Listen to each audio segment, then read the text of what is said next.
Bueno, pues continuamos con estas reseñas de los libros leídos en el curso 2022-2023 y pasamos a Heidegger.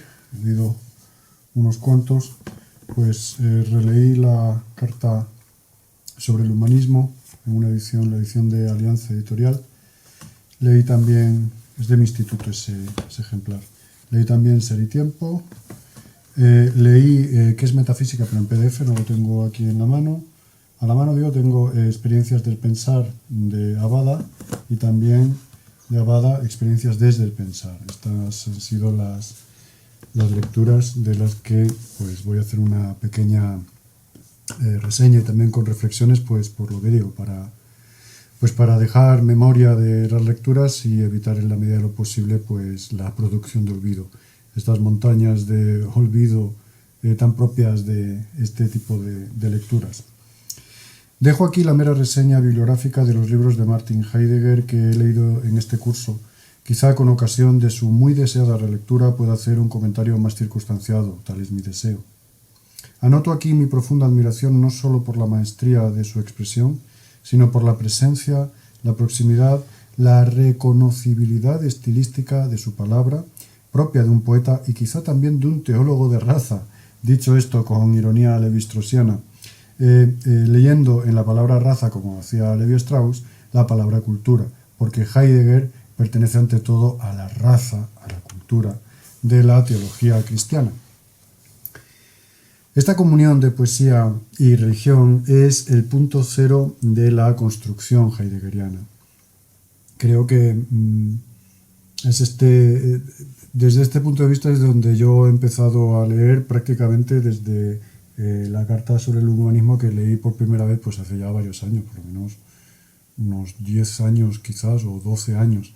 Y siempre me dio esa impresión y bueno, creo que este es el punto de vista que quiero, desde el que yo he leído, ¿vale? Esta comunión de poesía y religión es el punto cero de la construcción heideggeriana.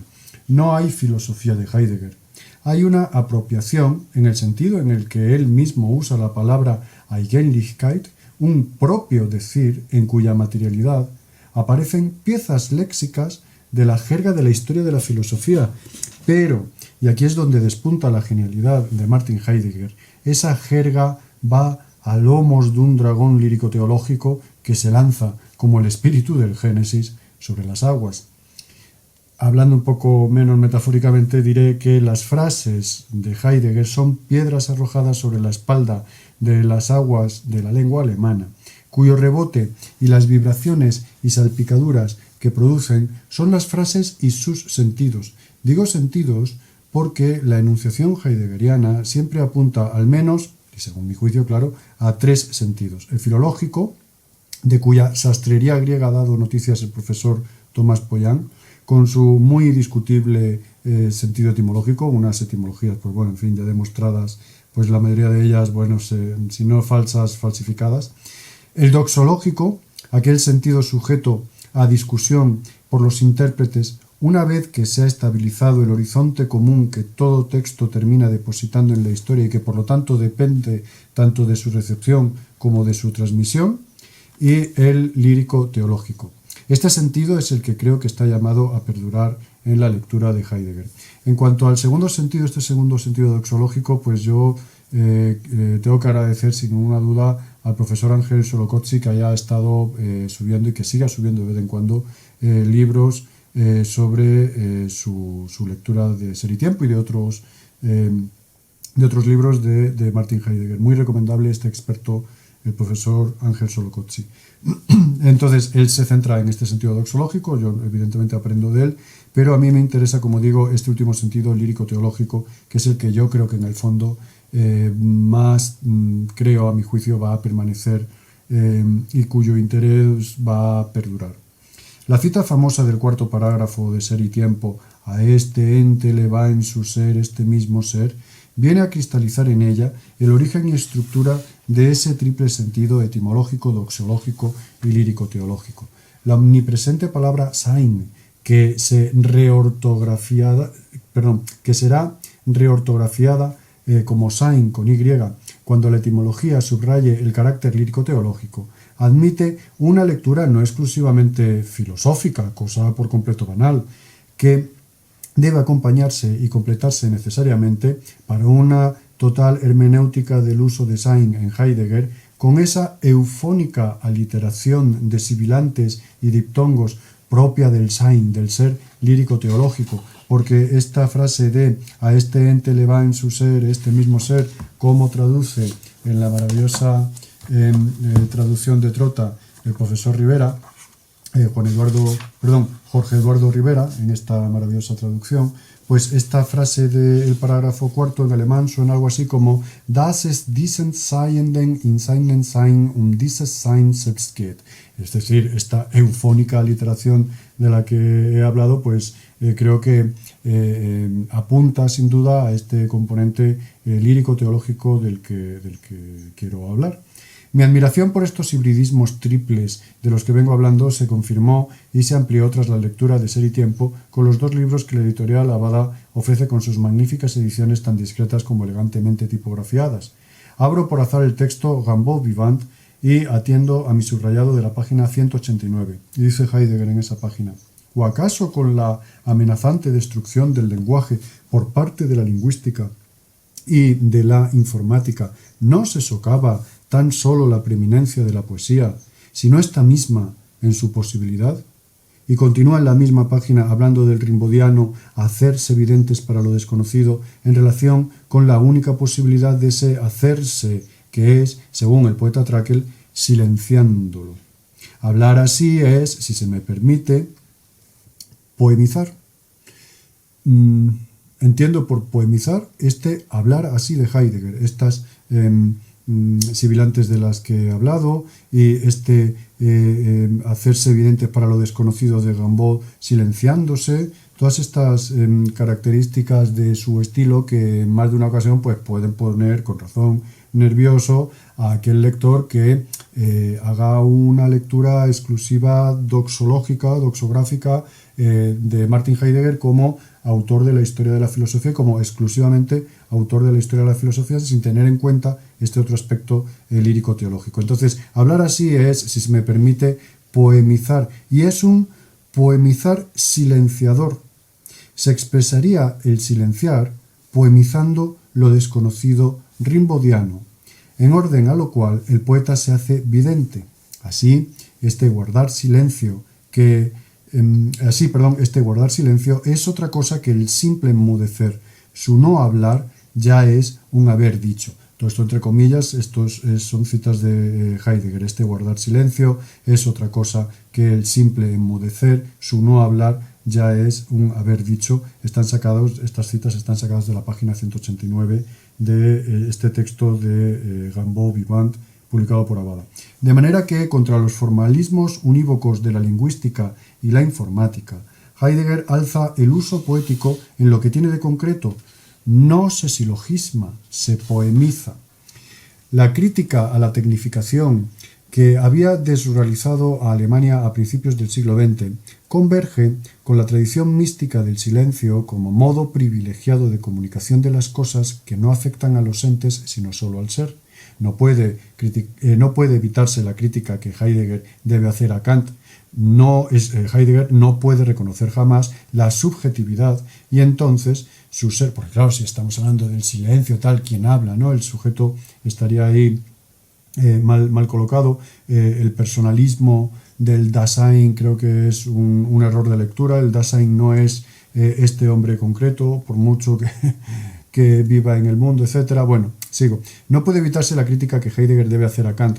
No puede reconocer jamás la subjetividad y entonces su ser en el mundo, que es un ser ante la muerte, comparte con otros seres en el mundo, que también son seres ante la muerte, esa posición arrojada, esa relación inevitable con los entes y esa emoción vívida de la propia inanidad. Además, el tiempo deja para Heidegger de ser un conteo externo de ritmos mecánicos. Tampoco será una intuición previa a cualquier experiencia. El tiempo no contaría sucesos, sino que los donaría, siendo un suceso el hecho de, comillas, el sentido de ser del cuidado, se cierra comillas, que quiere decir ello lo que quiera. En el parágrafo 83, el último, se define como temporeidad.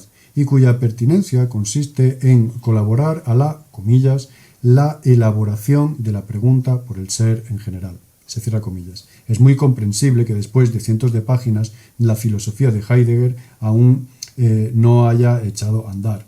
En fin, esto es una ironía, ¿no? Es muy comprensible que todavía usted no haya empezado a caminar en su filosofía simplemente porque no está expresando su filosofía. Creo que, como digo, está instrumentalizando la jerga que le proporciona la historia de la filosofía para darnos a entender una posición que no es estrictamente filosófica, sino que es principalísimamente lírico-teológica. Dicho esto, sin que yo considere que sea algo negativo en Heidegger, o que sea algo peyorativo, o que sea algo criticable desde un punto de vista, destructor. Al contrario, creo que ofrece unas perspectivas muy interesantes, pero de momento yo me voy a... No quiero hablar de esas perspectivas porque prefiero releer antes que pillarme los dedos.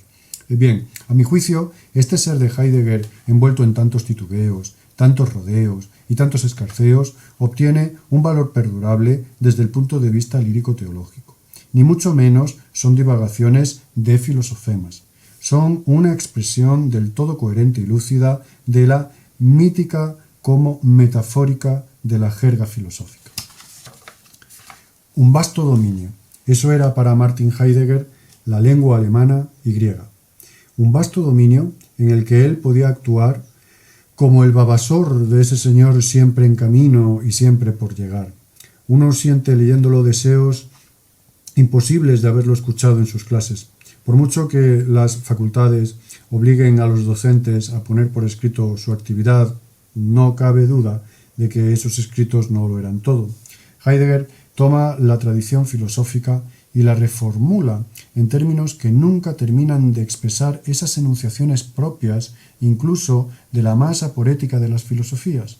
Y es que no hay filosofía de Heidegger, repito, hay una metáfora del mito de Dios expresada en la apropiadísima lengua filosófica heideggeriana. Pero nunca su fin es reducible a los términos de la sola tradición filosófica. De ahí la más superficial de sus necesidades, que es la clave para comprender las triviales frases de admiración con las que, sobre todo la izquierda, admira compungida y humillada al nazi maestro. Heidegger es el sedicente influjo mayor del pensamiento del siglo XX porque logra corregir a Aristóteles y nos promete una vuelta a los griegos. Aristóteles se equivocó al ser conelente. Se perdió la fisis de Heráclito. Se perdió la lección de Anaximandro, etc. No estoy de acuerdo. Él nos ve como posibles verificaciones que están perdidas en meras afirmaciones. La verdad se está siempre realizando, pero nuestra verdad se diluye en el trato cotidiano y se confunde con él. En un discurso que tiene mucho de sacrificial, es por la angustia de nuestra nada como escapamos a esa dilución de la verdad en las cosas. A mayor nadificación, mayor premio de verificación. Mirad cuán grande es mi dolor y ved si hay dolor como mi dolor, como se lee en las Sagradas Escrituras. Al final, parece que en Heidegger se cumple ese curso de acción propio del autoritarismo, que convierte a la víctima en la causa de su mal y la acusa, siendo ella paciente, de una agencia que de hecho debe situarse en el acusador. No es Aristóteles el filósofo ontoteológico, es Martin Heidegger. No es Heráclito el oculto, es la ocultación que Heidegger lleva a cabo para disponer de un siempre nunca del todo evidente ser. No hay griegos. Hay una Alemania que ha destrozado el mundo rural y los vinateros del Rin querrán en breve volver a 200 por hora, a 250 km por hora desde Weimar a Nuremberg y desde Nuremberg a Bonn, siguiendo de la República de Weimar al nazismo y del nazismo a la República mal llamada federal, sino que República antisoviética de Alemania Occidental. La fenomenología de Husserl, los poemas de Hölderlin y, según parece, el diccionario del Nuevo Testamento que él manejaba, según indica el profesor Tomás Poyan, son los principales materiales con los que Heidegger construye el admirable legado de su Gesamtausgabe, de la obra completa, esos miles y miles de páginas. Su perdurabilidad se logra en el equilibrio no siempre elegante entre esos materiales y el habla cuyo aliento lírico-teológico proporciona las ingentes cantidades de energía precisas para estar en el camino de llegar a entender a Martin Heidegger. Y entonces estar en condiciones de reconocer que ese supuesto punto de llegada era el inicio mismo del camino. Que este movimiento algo sisifesco no sea tal movimiento sino expresión del tiempo del ser. Que el tal camino no acoja ni huellas ni cunetas.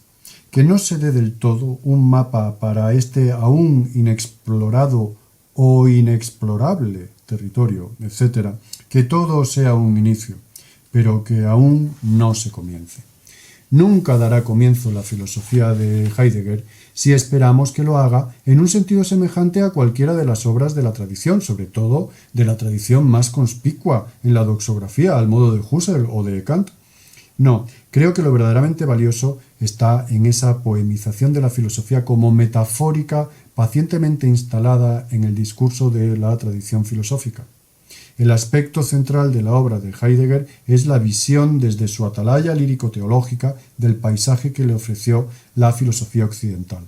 Esa posición justifica las fantásticas etimologías, las reticencias del significado en el juego de los sonidos, la casi alegórica cuaternidad, etc. Das Nichts nichtet, o en famosa traducción, la nada nadea.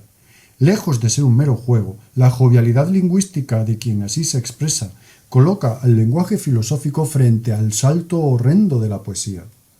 Se precisan tantos sofismas intermedios justificadores para atreverse a enunciar filosóficamente esa frase que la nada nadea. Son necesarias tantas y tantas líneas de prosa incomestible que la opción que aquí defiendo parece mucho más razonable, más económica y más fácil. Razonable porque Heidegger se nutre sin ocultarlo de su tradición Silesius, Eckhart. Económica porque explica mucho con relativamente poco enunciado. Y fértil porque que la nada nadee es una actualización del vocabulario místico en la metafórica y permite una lectura racional diversa del mismo concepto de racionalidad. Desde su voz lírico-teológica, la palabra goza con la maravillosa capacidad del léxico filosófico para volver cercanos y cotidianos esos inexpresados, esos arcanos que Heidegger tampoco se atreve a llamar por su nombre.